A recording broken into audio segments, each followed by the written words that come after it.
big, it's bad, and it took actually quite a bit to overload this dang thing. This is the Pecron S1500.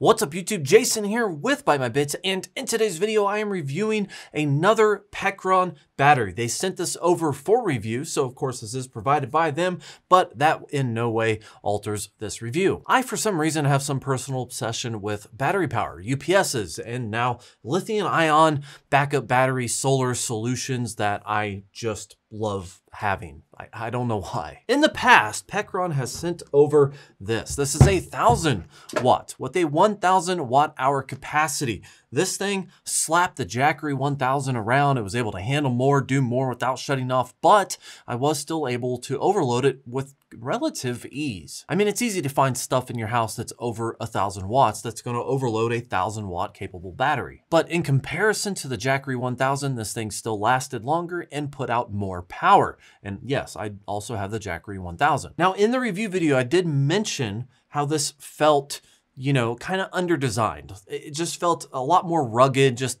I didn't say homemade, but that's kind of like what I'm looking at. You know, I look at it as like a car battery with a plastic shell slapped on top of it with a little bit of an interface. But the new battery that Pecron sent over, the S1500, feels a little bit more designed, a little bit more thought out. It's a sleeker design, although now you can't stack multiple things on top of it, but that's kind of what you get when you want a better designed product. Now this thing is a beast, there's no doubt about it. However, there are a few pros and cons with a battery like this. Before I dive into that though, let's cover some of those specs. The Pecron S1500 is a 1,500 watt solar power station. It has a battery capacity of 1,461 watt hours. On the side of the battery, you have three 110 volt AC that are actually grounded if you have a ground. That's right. Like, it has not only the ground plug, but this one, you can plug a ground into the ground if you want to.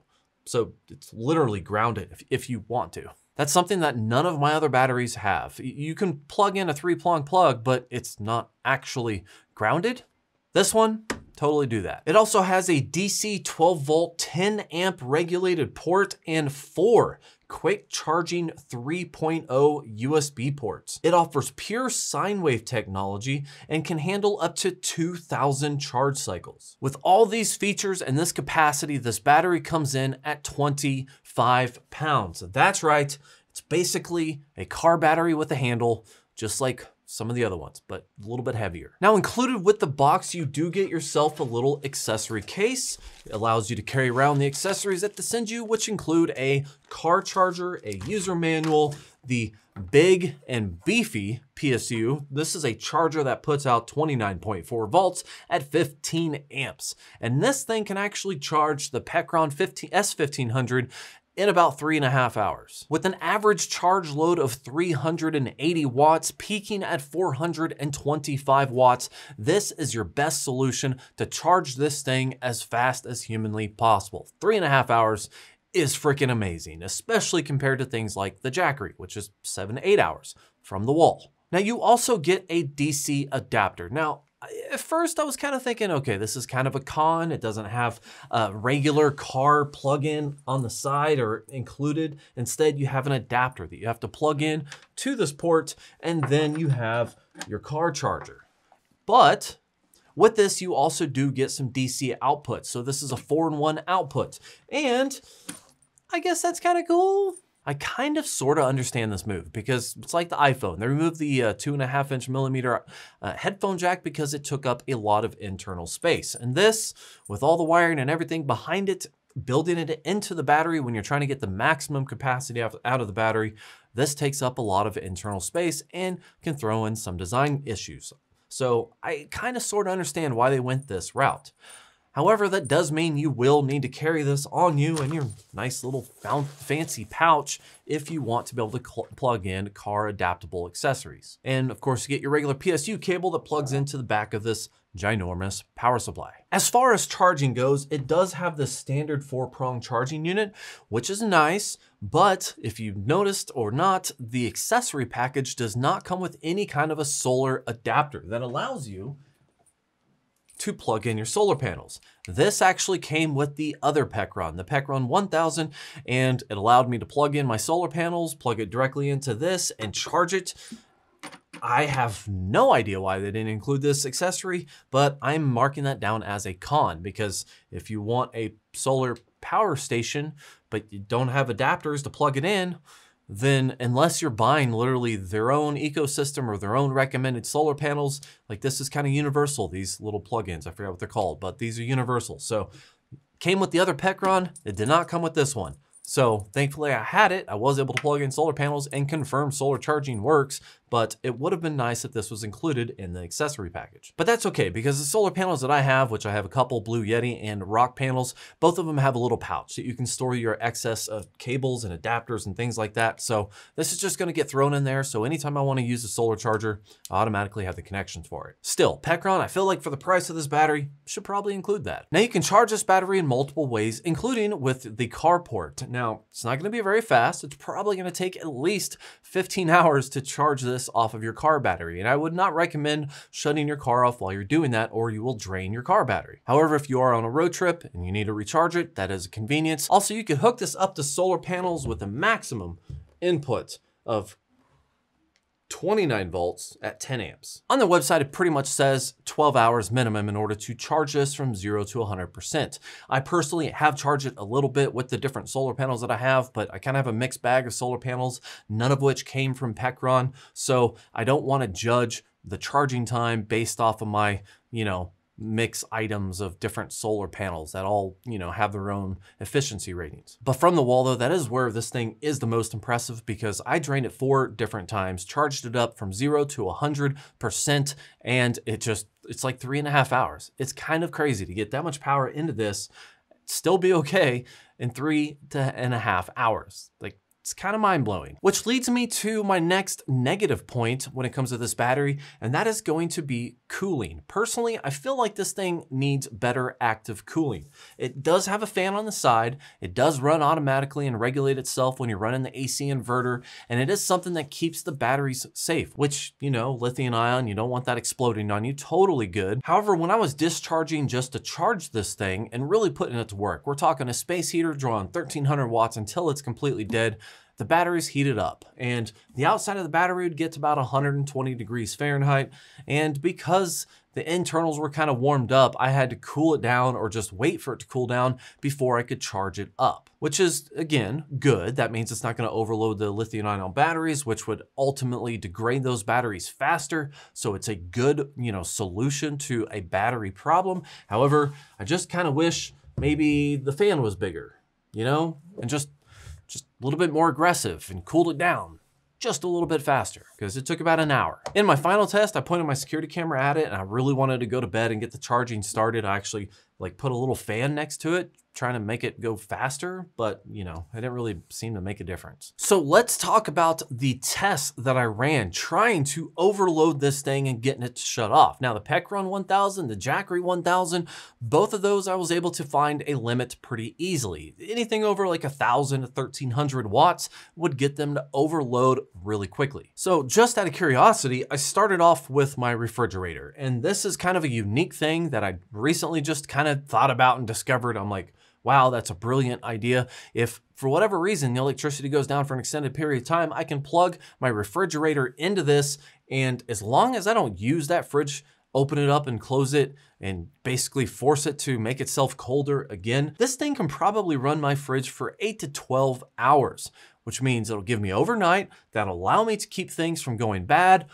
I feel like that is a huge deal, and because of the capacity and the ability of this battery, if for whatever reason I do get put in a situation where I don't have a generator, power's gonna be out for a while, this is gonna be plugged into my refrigerator, because that is the most realistic use case scenario where I wanna keep my food good, and this is it. This is gonna handle that. Like, that is probably the most practical, real use case for this battery, for me personally anyways. But it didn't stop there. On top of that, I plugged it into my microwave, which can pull up to about 1,700 watts when you're microwaving an item on high.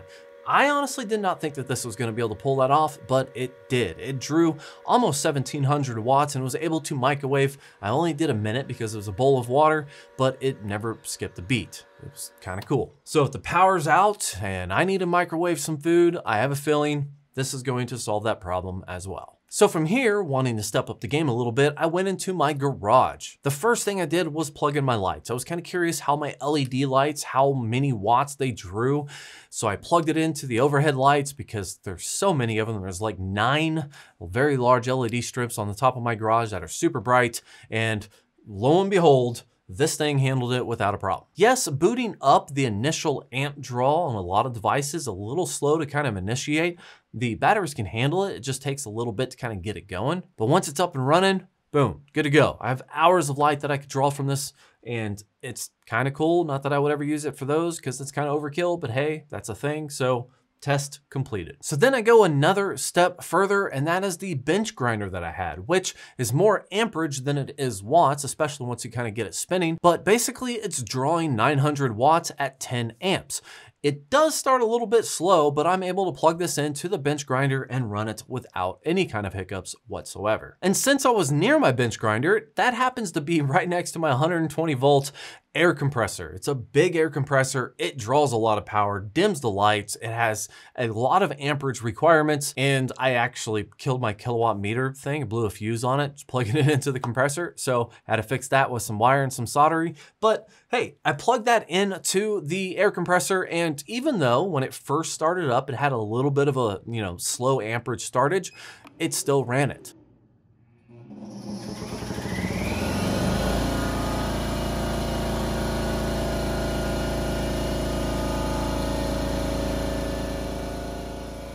I don't know why I would ever want to use that other than loading my air compressor to go work in the field somewhere.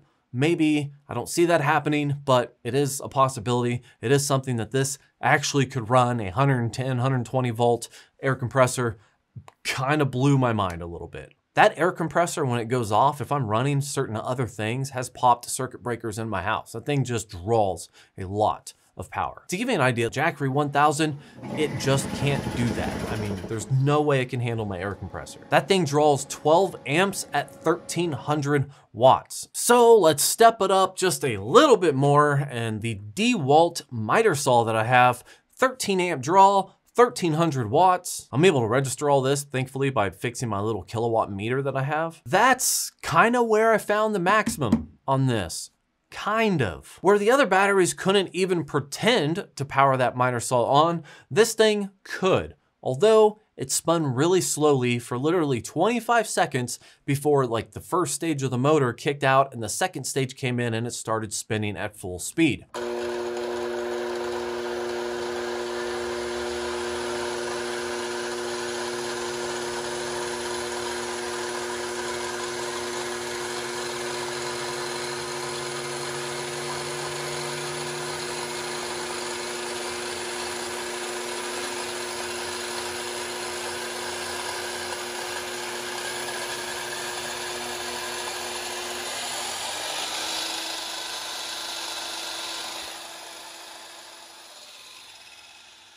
And even though I didn't catch it on video because, hey, safety first, it was able to cut through wood without stopping. It just takes 25 seconds to get up to speed. So yes, in a pinch, if you wanted to use a miter saw, something that draws like the DeWalt does, and you absolutely needed to cut a piece of wood without power available, you could do it. However, every time you want to make a cut, it's going to take you 25 seconds to get it spun up. So not necessarily a practical use, but still pretty impressive that it's able to run it at all. I mean, again, when I start the miter saw, it dims the lights every single time. It's that initial crank amp that kicks in. It probably takes way more than 13 amps, and it just takes a lot to get that motor going. And this is for my final test, which if I had short-term power outages, this would probably be the reason why I use it the most. If it's gonna be a long-term, it's gonna be the fridge, but my battery backup system for all of my servers and switches and everything that runs my data home lab center thing. Basically, I've climbed in behind my server rack, which, you know, it's dark and clustered and whatever. I unplugged the UPS, I plugged it into this device, and it was able to handle without a problem, which the other ones were able to handle as well, but because of the extended, you know, battery capacity of the S1500, it did say that it could add about an hour and a half to an hour and 45-minute runtime to a single UPS. So that means if I plugged it into both UPS, it'd be well under the 1500 watt rated capacity, and I'd probably get a solid 30 to 45 minutes of extra runtime just from this battery, which, considering I have multiple other batteries that I could kind of sort of daisy chain to help charge this as it goes, that means that I could probably get a couple hours extra out of my servers if I absolutely had to. Wanted to, probably will, because I'm obsessed with uptime. Either way, the capacity of 1461 watt hours is definitely useful in scenarios like that. But still, in a pinch, this is where my obsession with batteries come into play. It's like, what can I practically use these things for? Especially the higher capacity, the higher wattage batteries like this. Which brings me to the final pros and cons of this battery. Like I said before, I feel like this thing needs better active cooling in order to allow you to charge it faster, you know, deplete it for longer, hold higher wattages easier. It's able to handle higher wattages all the way until it's 0, especially when I was running space heaters. But yeah, I kind of feel like it needs better, stronger active cooling. Even when this thing was at 0, the fan was still running, so it was still keeping those batteries cool. So it does kind of keep a little reserve to keep that fan going. But that means that I had to wait almost an hour and a half for this thing to cool down enough to charge it. So yes, that is a good thing, but you know, better cooling might help that. But the positive side is that if you're running sensitive equipment, now we're talking like computers or medical stuff in the field, emergency things, if you wanted to, you could actually plug this into the ground to get it better protection for your electronic devices. That is kind of a big deal. Maybe not for the camp lights that you're running or the little stove, the griddle that you want to cook food on and in the morning while you're camping, stuff like that won't matter whatsoever. But if you really want to run some important devices, having that ground definitely helps. A little gripe that I have though, this is just weird design. I don't know why they did this, but the plugins are upside down. I don't get that. Why? Pecron, why are they upside down? It's so weird. Like, don't do that. That just bugs me. It's an OCD thing. That's not negative. They still work. They're still great. They're still grounded, but they're upside down. What is that? If you have OCD, do not get this, because every time you go to flip your battery plug-in upside down, you're just gonna like just have a little vein pop in your head. Now, some people could argue that this is actually a safety feature, in which case, hey, that's cool. But for me, it's just kind of confusing. But on a positive note, with the regulated DC output that this thing has, this thing can literally run a CPAP machine for 36 hours without recharge. So if you take this camping and you have solar panels recharging it throughout the day, and then you load up your CPAP throughout the night, you have more than enough time to sleep through the night running your CPAP machine and probably a fan to keep you cool without the fear of running out of battery. I don't use CPAPs, but fans, oh yeah, when I go camping, I need my fans. I want my quiet fans. So I'm definitely excited for this. But if we're bouncing back and forth between things I like and don't like, let's talk about the engineering of this compared to the old one. So this is the Pecron 1000, super simple. And this is kind of the home built feeling that I got. I got a little switch, a generic switch. Look at that. It turns it on, turns it off, one flick of a button, and then on the front, it's the same thing. Turn on the DC, turn off the DC, one flick of a button. It's a physical switch. It's quick, it's instant, it's just on and off. You know it's there. It's super simple functionality. Yes, it feels a little less designed than this one does, but the simplicity brings convenience and being able to turn your device on faster. And while I do really like the design of this new Pecron battery, the turning it on part, you can't just hold and like press the AC on. It just doesn't work. In order to turn this thing on, you have to turn it on and then you have to wait. You can't press the button too fast and then you can turn on the AC. So if you turn this on and you try to hold the AC down to turn it on too quickly, the internal thing hasn't booted up yet to recognize this button for turning on AC. So Yes, you can kind of like train your mind to wait a little bit before you try to turn on the AC, but it's just not as quick as flipping a switch. I am nitpicking stuff here, but when I was turning this thing on and off, it's just every time I did that, it was something that I noticed. However, it does show you how much percentage of AC out is. It has the time remaining on everything you plug in, which from my test, I can tell is actually fairly accurate. The charging time seemed maybe a little off, but that's because the wattage kind of fluctuated a little bit, but the draining time seemed fairly accurate. I do like the LCD display, and I do like how they have developed this. They have, you know, different buttons. They give you plenty of USB charging devices, which the last one that I took out, the Jackery 1000 out on a camping trip, that was primarily the thing that was used, was people just plugging in their phones. So having 4 different DC plugs that you can just turn on the DC portion of this, not waste power on the AC inverter, and you can quickly charge people's phones while on a campsite or something like that, that's kind of cool. So that's nice. And since you have so many ways to charge this, including a super big, bad, beefy PSU that is gonna charge this thing in 3.5 hours, that just kind of wraps everything up as like, yeah, you get little nitpicky things like upside down batteries, slightly slow to turn on the AC inverter, no, you know, no adapter to plug in the solar panels that you might already have for the 4-prong input right there. But having this much power, having this much capacity, being able to run things like my refrigerator overnight if I'm going to lose power for whatever reason and I don't want everything in my fridge and my freezer going bad, I feel like that kind of just outweighs all of those little nitpicky cons that I found while testing out this battery. And last but not least is the price. Now, the Jackery Explorer 1000 is $1,000.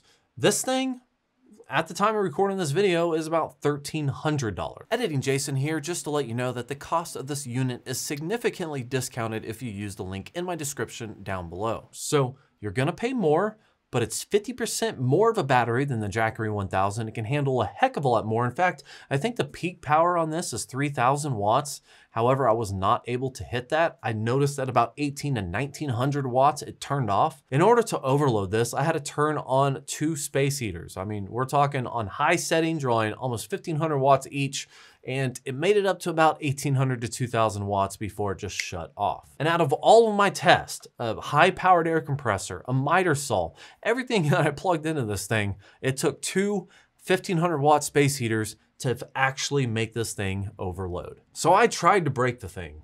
I just did not succeed. So there you have it, the Pecron S1500, a beefy battery, something that can power so many different things. In the case of a power outage, maybe you're going camping, so many different options, and you can use solar panels to charge it while you're out and about doing your own thing during the day. It has a few quirks to it, but no major cons that I could find. And if by any chance you are shopping for something like the Jackery 1000, the Yeti, or the Pecron 1000, it might be worth considering paying a few $100 extra to get literally 50% more power out of your device. So guys, as always, if you want to check out more information about this battery and the Pecron 1000, check out the links in the description down below. Thank you for watching. Make sure to like and subscribe, and have yourself a good day.